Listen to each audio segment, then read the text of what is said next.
Boa tarde. Bem-vindos à sexta edição do ciclo de conversas de design e multimédia. O evento, o ciclo de conversas de design e multimédia é organizado pelo Departamento de Arquitetura e pelo Departamento de Engenharia Informática da Faculdade de Ciências e Tecnologia da Universidade de Coimbra e é organizado no âmbito dos cursos de licenciatura e mestrado em design e multimédia da UC.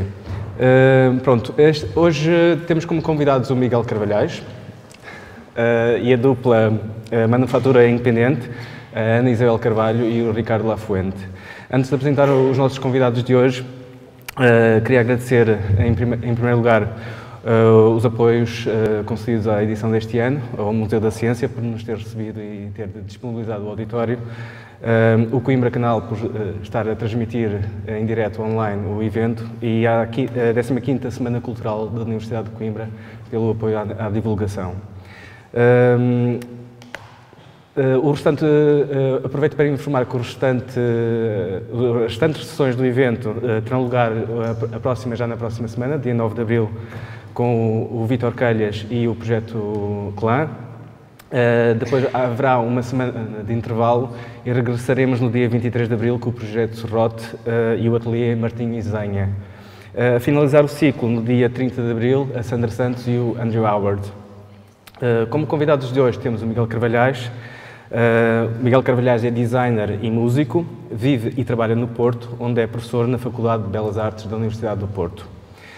Colabora desde 2000 com Pedro Tudela no projeto ATSI, com o qual tem atuado em alguns dos principais festivais e eventos europeus, com concertos acusmáticos e audiovisuais, instalações sonoras, música para teatro e outros projetos site-specific. Foi um dos fundadores da editora Crónica Eletrónica, que desde 2003 se tem afirmado como uma das principais plataformas europeias para a edição e promoção de música experimental e arte sonora. A Manufatura Independente, a Ana Isabel Carvalho e o Ricardo Lafuente, é um estúdio de investigação à volta do design e metodologias livres, baseado no Porto. Trabalham à volta do software livre e cultura hacker, integrando essas áreas em vários projetos de design e tecnologias web, como a revista Libre Graphics, que coeditam, workshops colaborativos de design e tipografia ou o site independente de informação parlamentar democrática. Desde 2008 que tem dinamizado workshops e palestras sobre temas como design de interface, hacking pela cidadania ou empreendedorismo alternativo em Montreal, Varsóvia, Bergen, Roterdão e Madrid, entre outras. Depois dos dois convidados falarem, haverá espaço no fim para perguntas de audiência. Recordo que as pessoas que nos estão a acompanhar online podem colocar perguntas através da sala de chat. E passo a palavra ao Miguel Carvalhais. Bem, eu vou começar pelo protocolo e agradecer ao professor Nuno Coelho o gentil convite e aos departamentos de Arquitetura e de Engenharia da Universidade de Coimbra, a quem eu, de qualquer forma, devo um agradecimento especial permanente, já que o meu co-orientador de doutoramento é residente aqui no Departamento de Engenharia. Bem, o Nuno já me apresentou, mas eu vou voltar a fazê-lo porque já tenho os slides. O meu nome é Miguel Carvalhais e a minha formação base, embora goste de me apresentar como músico e designer, ou designer e músico, a minha formação académica é como designer de comunicação. Foi essa a licenciatura que eu fiz na Faculdade de Belas Artes do Porto. Foi lá também que fiz o meu doutoramento e sou também músico e, tal como o Nuno disse, colaboro com o Pedro Tudela desde 2000 num projeto chamado ATC. Onde nos vamos cruzando com outros músicos e com uma série de outros artistas, muito particularmente com esta artista visual austríaca chamada Lia, com quem fizemos e fazemos uma série de performances audiovisuais. Mais recentemente temos cruzado com outros artistas visuais, como o André Rangel, também do Porto, e que eu creio que já cá esteve há um par de anos. Mas não é de música que cá venho falar hoje. Eu colaboro também numa estrutura editorial chamada Crónica, que tem tentado ser uma plataforma para a divulgação de projetos artísticos experimentais, se quisermos, em particular, mas não exclusivamente musicais. Sou professor na FMAUP, também dou algumas aulas na FEUP e tenho estado mais particularmente ligado à licenciatura em Design de Comunicação na Universidade do Porto, ao mestrado Multimédia, mestrado em Design de Imagem e outros cursos. Aquilo que une as várias coisas que eu faço nestes cursos são as cadeiras ligadas àquilo que podemos designar como novos mídia, web design, design de interação, design multimédia, etc. Lá pelo meio também colaboro com o Centro de Estudos da Faculdade de Belas Artes, onde também trabalho para novos mídia, entre aspas, ou entre cada vez mais aspas.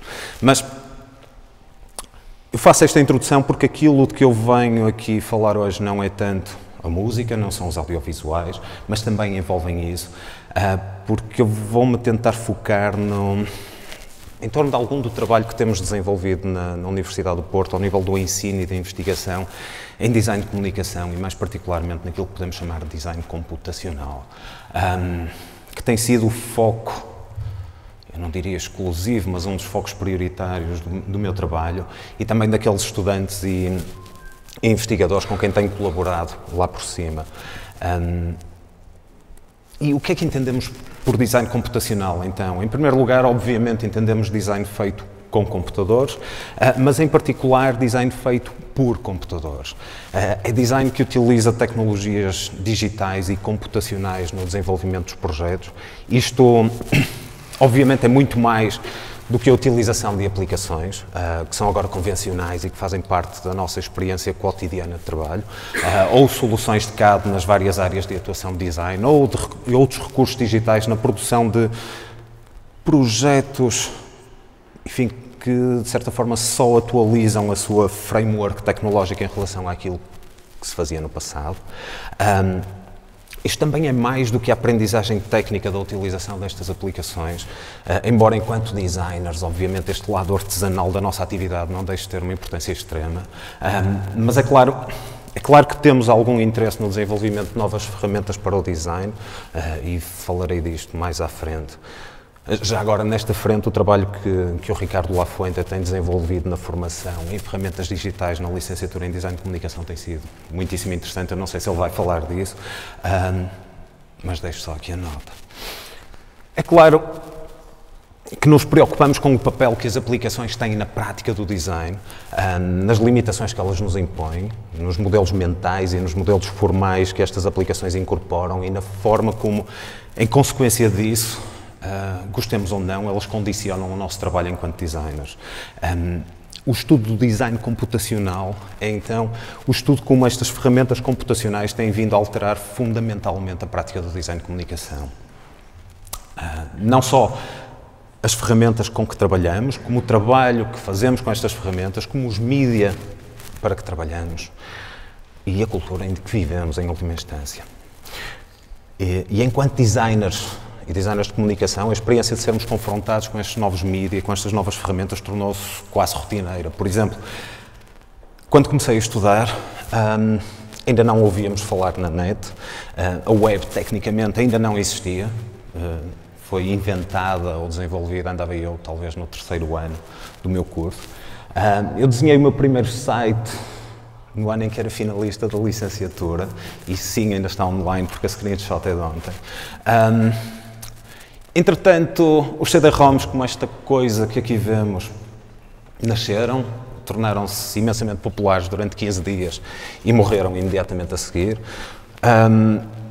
E temos vindo a aprender e a trabalhar e a conviver com uma série de mídia que aparentemente seguem o mesmo caminho. Podemos pensar nos DVDs, podemos pensar nos Blu-rays, podemos pensar nos CD-áudio que estão moribundos. Entretanto, os e-books parecem agora vir a ser o grande mídia do futuro, ou um dos grandes mídia do futuro, embora aparentemente muito pouca gente lhes dedique ainda atenção suficiente nos círculos do design e da educação em design, creio eu.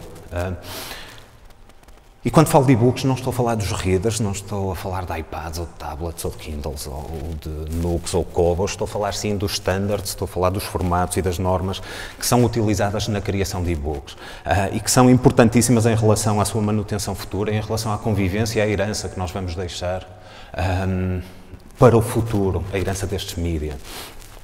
Os smartphones As tablets, outros dispositivos criam ou têm criado um turbilhão de suportes novos, de recursos e de tecnologias que estamos a tentar descobrir e perceber. E um exemplo são, por exemplo, as aplicações dedicadas, quer enquanto medium, quer enquanto ferramenta, que são um fenómeno relativamente recente que ainda estamos a tentar perceber, ainda estamos a tentar aprender e a tentar, enfim, justificar também, se assim quisermos. Ainda ninguém percebeu, por exemplo, como é que a imprensa escrita irá sobreviver, se na web, e quais é que serão os modelos para isso, se noutros canais de distribuição, e quais é que serão os modelos para isso. Neste campo, gostava de vos mostrar o primeiro dos projetos que trouxe e que eu vou apresentar muito sumariamente. Neste campo particular da imprensa escrita, temos um projeto em curso pela Macy SA, que pretende explorar a visualização de informação noticiosa online, permitindo o cruzamento semântico da informação e a exploração consciente, criteriosa e informada das notícias que nos são disponibilizadas pelos vários mídia. Estas imagens que aqui vemos são de um protótipo que foi produzido há 3 ou 4 meses atrás e que usava um touchscreen relativamente grande. O formato final, muito provavelmente, não será este, mas o que nos interessa aqui, o que nos interessa com este projeto, mais uma vez, não é uma forma, é sim um sistema em que utilizamos processamento de linguagem natural e o cruzamento de várias bases de dados, não para fornecer dados adquiridos ao leitor. Aqui, não sei se estão familiarizados com um projeto chamado Truth Goggles, que foi desenvolvido pelo Dan Schultz e que tenta acrescentar ou complementar a informação que é apresentada no browser com cruzamentos com bases de dados do PolitiFact que valida ou desmente a informação de uma determinada fonte noticiosa. Aqui o que nós tentamos fazer é trabalhar com o SAP Labs, que tem um laboratório na Universidade do Porto, com as bases de dados e com a tecnologia, ou alguma da tecnologia por eles desenvolvida, para fazer uma análise da informação noticiosa online que permita, acima de tudo, a interpretação por parte do leitor. O cruzamento de dados, obviamente, mas a interpretação consciente e bem informada do discurso noticioso político. Isto ainda é um projeto em curso que deve continuar a ser desenvolvido durante pelo menos os próximos 2 anos.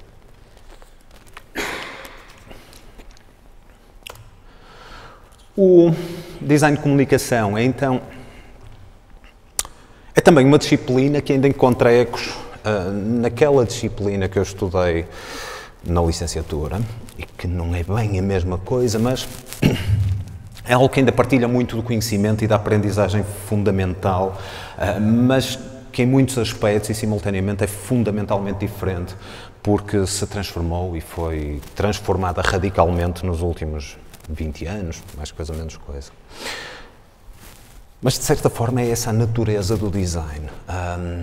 E, neste sentido, o design é muito próximo das engenharias ou das ciências, porque o design pretende explorar novos horizontes, novas práticas, novas ferramentas, novas necessidades comunicacionais que nos são trazidas por essas práticas e ferramentas. E, a partir do momento em que um problema é suficientemente bem mapeado, se os seus pontos de tensão são bem conhecidos, então esse problema particular, de certa forma, já não interessa ao designer. Ou o design deixa de ser necessário, como diria o Christopher Alexander.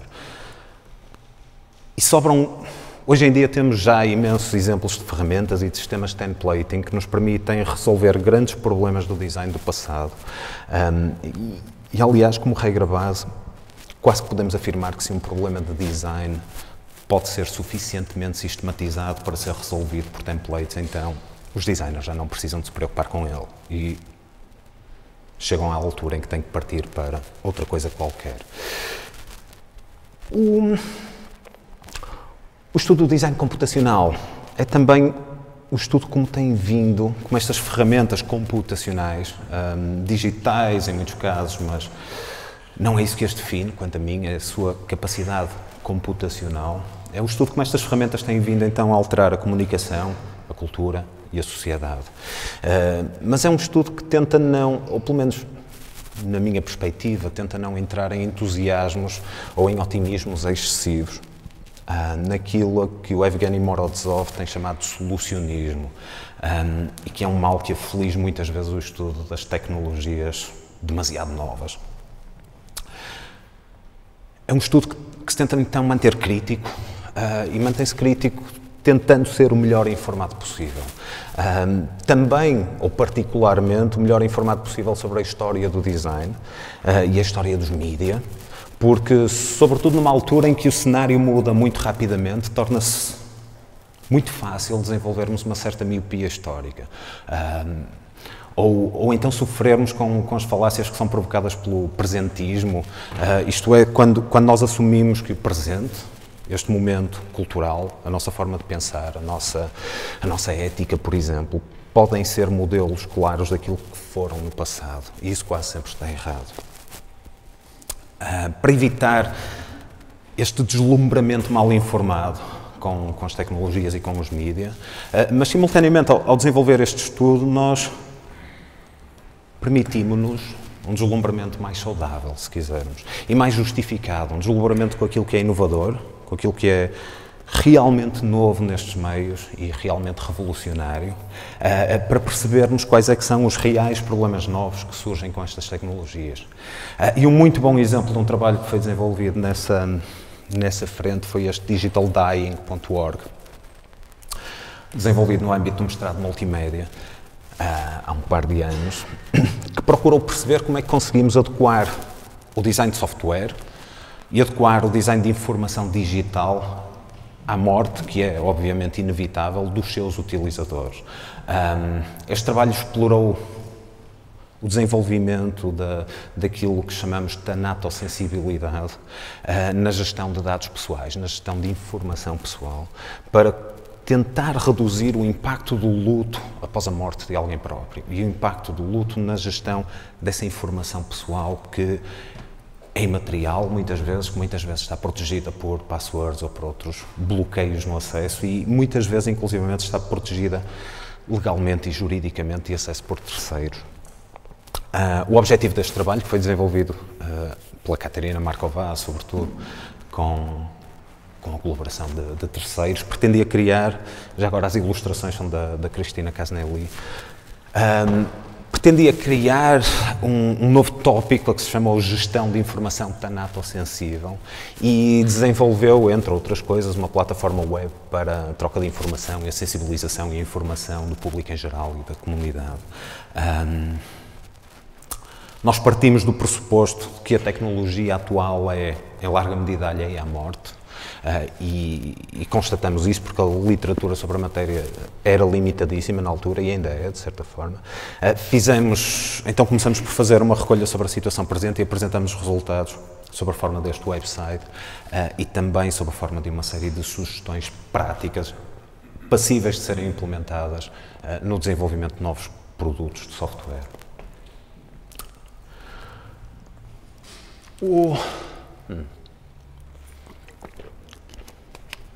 O design computacional procura também entender como podemos adaptar a nossa experiência, aquela que adquirimos enquanto designers ou autores nos mídias tradicionais.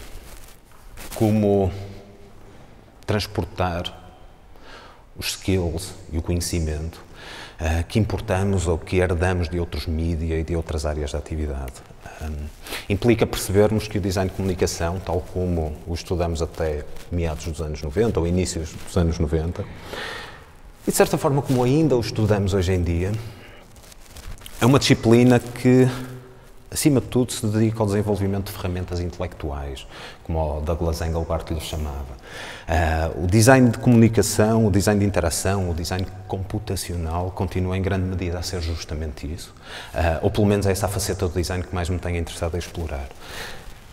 Isso não quer naturalmente dizer que as manifestações físicas do design não me interessem, ou que o valor da estética seja minimizado, muito pelo contrário, até porque nós somos seres holísticos, nós não podemos, nem queremos, separar as nossas experiências físicas das experiências intelectuais, temos uma cognição distribuída, etc. Agora, muitos dos skills essenciais à prática do design de comunicação são e provavelmente continuarão a ser muitíssimo relevantes. Podemos falar de tipografia, podemos falar de visualização de informação, etc. Mas, no entanto, o design computacional obriga-nos a desenvolver um conjunto muito alargado de outros skills que muito dificilmente poderão ser dominados por um único indivíduo. Eu falo de coisas como a produção de audiovisuais, falo de coisas como o design de som, como a interação, a programação, etc. Nós precisamos, então, de aprender e de ajudar a definir não só estes skills, mas também aquilo que são as gramáticas dos mídia que surgem destas novas tecnologias, e precisamos nos especializar nestes mídia, porque isso é também o que um designer é um especialista nos mídia, é a pessoa a quem os clientes ou a quem as outras pessoas recorrem quando têm necessidades de comunicação. E não temos que fazer isso uma única vez, num ponto de inflexão histórico que é Mas temos que desenvolver isso como mais um skill, como uma prática constante que temos que aprender a preservar como uma prática central da nossa atividade. Porque os contextos em que operamos estão continuamente a mudar e porque dificilmente estabilizarão no futuro. Mas, acima de tudo o resto, creio que temos que aprender ou reaprender a pensar em termos de sistemas e não em termos de formas. Temos que pensar em termos de processos e não em termos de objetos. E temos que pensar nos objetos e nos artefactos como sendo eles mesmo processos. Temos também que aprender ou que encontrar e sistematizar as boas práticas de design e as boas práticas do projeto de design, porque a complexidade dos problemas aumenta, ou tem vindo a aumentar exponencialmente. As dificuldades de comunicação e de gestão de projetos também aumentam.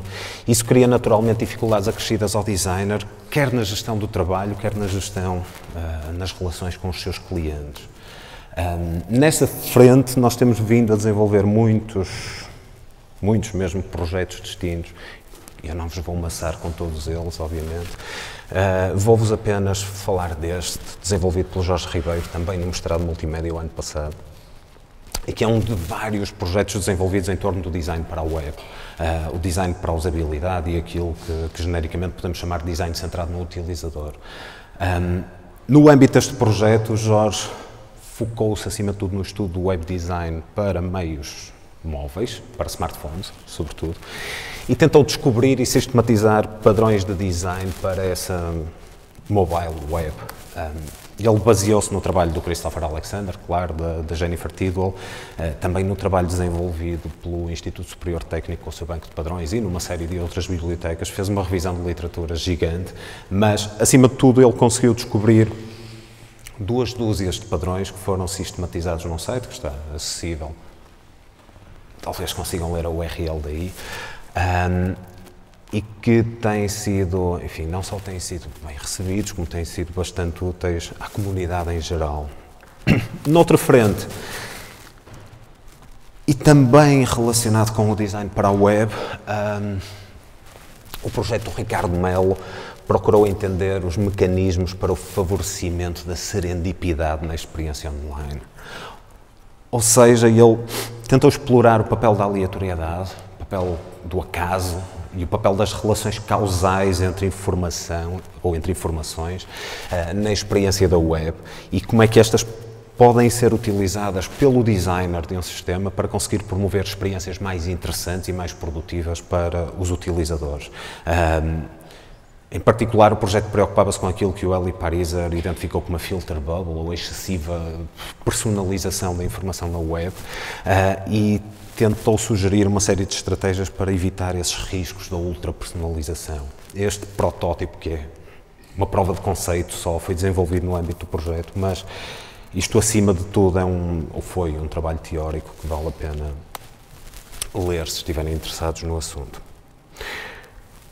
Enfim, por causa disto tudo, torna-se difícil partilhar léxicos, partilhar backgrounds, partilhar referências com designers, com outros designers com quem temos que colaborar, com outros colaboradores não designers, com os clientes, com os utilizadores finais dos produtos.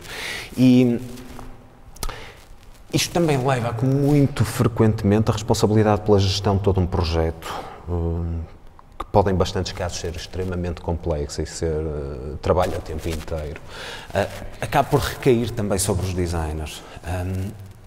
E é óbvio que as novas tecnologias facilitam algumas das facetas dessa gestão ou alguns dos problemas, mas, pela minha experiência, acabam por complicar mais do que facilitar. Por isso,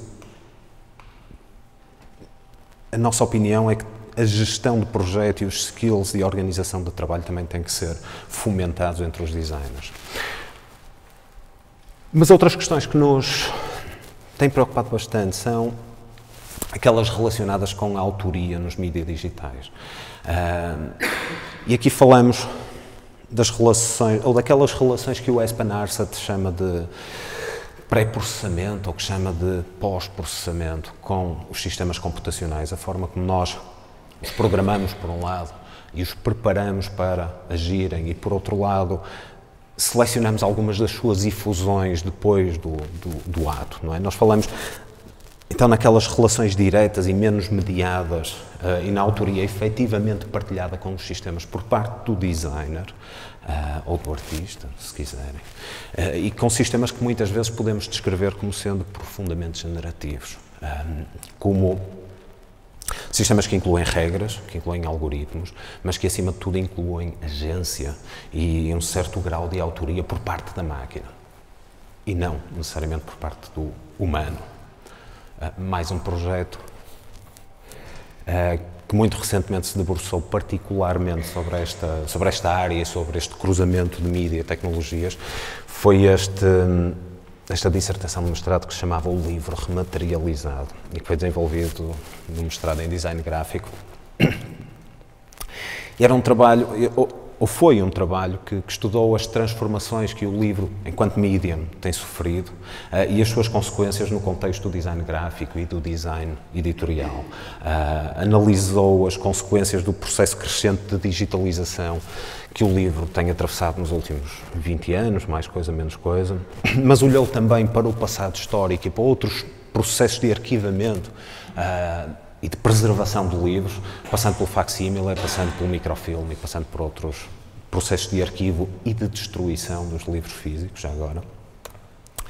E procurou depois entender o que é que estas novas tecnologias, e neste caso a digitalização, complementam, ou como é que elas complementam, o que é que elas trazem de novo ao livro impresso e em particular, tentou discutir uma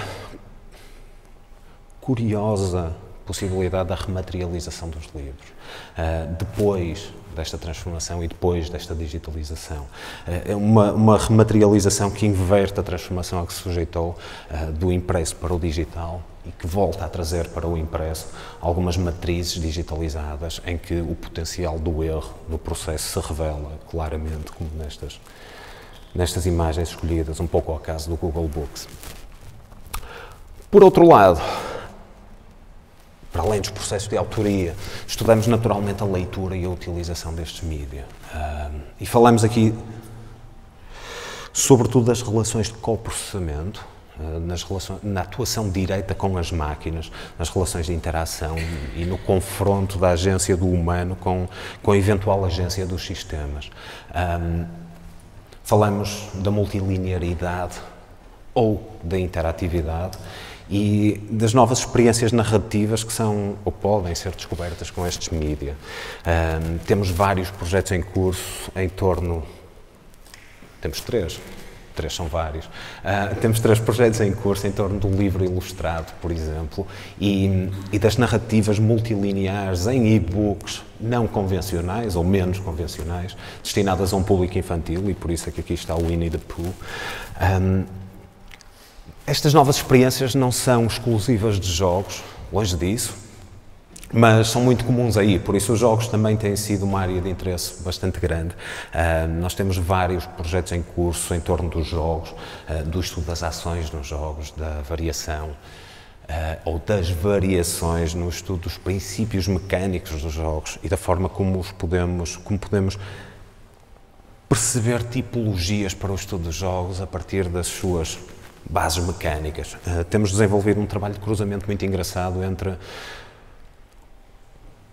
um projeto de doutoramento em particular e uma cadeira de jogos do mestrado em Engenharia Informática, ou que está a ser usada como, enfim, como uma câmara de ensaios ou um prato de Petri para criar variações mecânicas de jogos. E depois estudamos também a relação criativa com os mídia, do lado do autor clássico, se quisermos, e do lado da experiência ou da leitura dos mídia. Estudamos a criação de novas ferramentas, que é quase sempre a criação de novos mídia. Hoje em dia os dois termos são sinónimos, ou são quase indistinguíveis, e até porque não nos podemos esquecer que no estado atual destes mídia, as nossas intervenções criativas ajudam muitas vezes à própria definição dos mídia, à sua evolução e ao seu formato. Nesta frente, o projeto que o Luís Eustáquio desenvolveu o ano passado no mestrado em Design da Imagem e que foi orientado por mim e pelo Ricardo Lafuente, propunha-se explorar a produção e a transformação de imagem e de som também, através do uso de plataformas abertas de prototipagem eletrónica e de computação física. O domínio a explorar no âmbito deste trabalho situava-se entre a desconstrução e o hacking de suportes eletrónicos, digitais e analógicos, como processos de investigação e de criatividade, e a pesquisa de alternativas a processos de trabalho estabelecidos como normas de facto. Ele procurava também sublinhar a importância dos meios tecnológicos open source, de modelos partilhados de criação, de produção criativa, e tentar também promover alguma literacia ao nível do hardware, que é algo que muitas vezes nos passa relativamente ao lado, porque nós tendemos a ser demasiado centrados no software. O desenvolvimento prático deste projeto concretizou-se no design e na construção de dispositivos eletrónicos para gerar e manipular imagem e som, com componentes digitais e componentes analógicas, e para tentar estudar a imagem enquanto ponto de partida ou enquanto resultado de um processo criativo. E as construções contemplaram uma componente sonora enquanto mecanismo de interpretação ou de interferência nesses processos do trabalho da imagem. Não é? Aquilo que o Eustáquio tentou e conseguiu, a meu ver, desenvolver foi uma reflexão muito séria sobre a interferência tecnológica no plano da construção da imagem e simultaneamente, facultar também uma base de lançamento estimulante para novos desenvolvimentos nesta área, que eu espero, sinceramente, que venham a acontecer. E já agora, as imagens que eu estou a usar aqui são roubadas ao slideshow, ou emprestadas do slideshow que o Eustáquio produziu para a sua defesa de mestrado.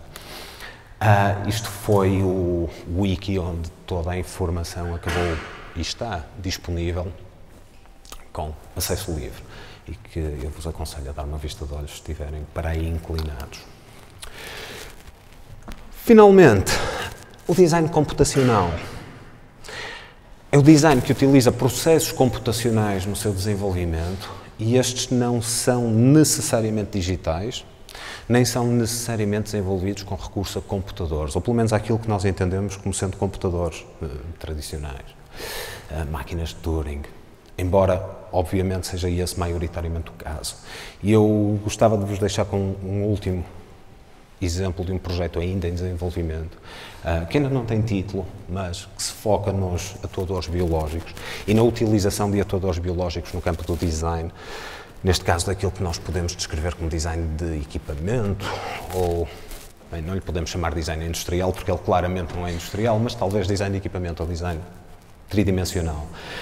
Aquilo que o Raul tem tentado, o que nós temos tentado explorar, é a forma como conseguimos utilizar sistemas biológicos, sistemas que também são computacionais ou podem ser simulados computacionalmente, e isso leva-nos por uma discussão que é muito mais complicada e que não vale a pena termos aqui, para gerar, ou para manipular, ou para informar formas físicas. Um desses sistemas que tem sido a ser utilizado são as formigas, que têm comido terra, que têm comido faiança e têm desbastado outros materiais. Nós ainda só temos protótipos muito preliminares, mas estamos aqui perante uma área de trabalho que tem, de facto, muito potencial, e estes protótipos, enfim, ainda não o deixam perceber. Mas temos utilizado formigas para customizar ou para reconfigurar matrizes pré-fornecidas de faiança de barro ou de outros materiais. Temos utilizado micélios ou cogumelos para dar forma a volumes, formas recicláveis já agora, muito rápidas de produzir e com um potencial muito interessante, quer de um ponto de vista formal, quer de um ponto de vista funcional. Isto também são protótipos que estão em desenvolvimento ainda na estufa, que são coisas que tipicamente se desenvolvem em 30 dias ou pouco mais, porque os micélios frutificam e crescem muito rapidamente. E depois a vantagem é que ficamos com o micélio e podemos refogar os cogumelos porque eles são comestíveis. Temos também trabalhado com abelhas, mas o ano passado tivemos uma primavera muito má e não conseguimos ter grandes resultados. Nós sabemos que o processo funciona, mas infelizmente as abelhas são muito sazonais e estamos agora a começar uma nova época que eu espero que corra muito bem e vamos para a Beira Alta com uma série de apicultores que já identificamos e que, enfim, nos vão ceder o usufruto de parte das abelhas para extrudirem módulos, e este é o sistema mais complexo porque aquilo que estamos a fazer é criar matrizes digitais, são criadas em CAD, são fabricadas com um MakerBot que utiliza cera de abelha em vez de utilizar plástico, e depois elas são completadas pelas abelhas que as extrudem e, enfim, finalizam as peças. Para concluir, interessa-nos fundamentalmente a exploração destes tópicos que eu fui abordando, mas acima de tudo 3 questões mais complexas relacionadas com estes artefactos ou relacionadas com o design computacional. O primeiro, nós podemos se calhar definir como a estética do artificial, e que tem a ver não com aquilo que por vezes se chama de machine aesthetics, de que se tem falado bastante no último ano e meio, mas sim tem a ver com a forma como é que nós, humanos, nos relacionamos com os processos computacionais e com aquilo que são os outputs sensoriais desses processos computacionais. Os outputs que são mediadores não apenas de mensagens pré-definidas e que são da autoria de humanos, mas também que são mediadores do processo que acontece dentro da máquina. Isto é um trabalho que temos vindo a desenvolver sobre a interpretação destes outputs sensoriais, a percepção dos processos desenvolvidos pela máquina, os processos de simulação que os humanos desenvolvem quando são confrontados com coisas tendencialmente abstratas como isto. E o papel que a nossa cognição tem na utilização e na relação com os meios computacionais. O papel, por exemplo, que a teoria da mente tem na percepção destes, ou o desenvolvimento de teorias da mente tem na percepção destes sistemas. Do outro lado da relação, temos algo que podemos designar como a poética do artificial e que tem a ver com a forma como, aprendendo sobre esta estética do artificial, nós podemos desenvolver novas formas de criação, novas linguagens artísticas, se quisermos, e como é que conseguimos conciliar isso com uma aparente ou uma efetiva redução de agência e de autoria do lado dos humanos. Isto é uma coisa que já remonta ao Benjamin, se quisermos, ou até remonta à Renascença, se quisermos ir mais longe, mas continua a ser um problema muito presente. E, finalmente, temos a questão da criação artificial. Quais são os limites, ou quais é que são as possibilidades, e acima de tudo, quais é que são as impossibilidades da criação digital. Ou como lhe chamaria a Margaret Bolden, quais é que são os principais entraves que ela acaba por formular como 3 perguntas, a que chama genericamente as questões de Lovelace, porque foram colocadas, não desta forma, mas foram colocadas pela primeira vez pela Ada Byron, que ficou para a história como a primeira programadora de computadores. E estas 3 questões basicamente tentam, de uma forma muito séria, perceber até que ponto é que os computadores podem parecer criativos sem o ser. E nós temos que perceber isso claramente, porque, caso contrário, podemos ser enganados por um processo que parece ser criativo quando na realidade não é, quando na realidade só, como dizia a Lovelace, quando na realidade só comunica ou medeia a criatividade que foi lá injetada pelo programador.